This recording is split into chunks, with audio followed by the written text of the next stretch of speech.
عرفتوا اختكم شحال وهي كتحاول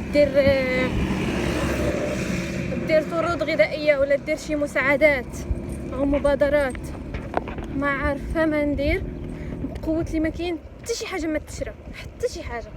الحاجه الوحيده اللي كاينه دابا هي الخضره، حيت تزرعات من وسط غزه، ماشي شي حاجه كتدخل من برا، ولكن الاسعار ديالها خياليه.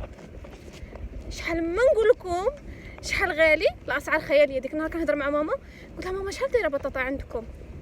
قالت لي بطاطا البلديه الزوينه ب4 دراهم مغربيه. عرفتوا بطاطا شحال دايره عندنا؟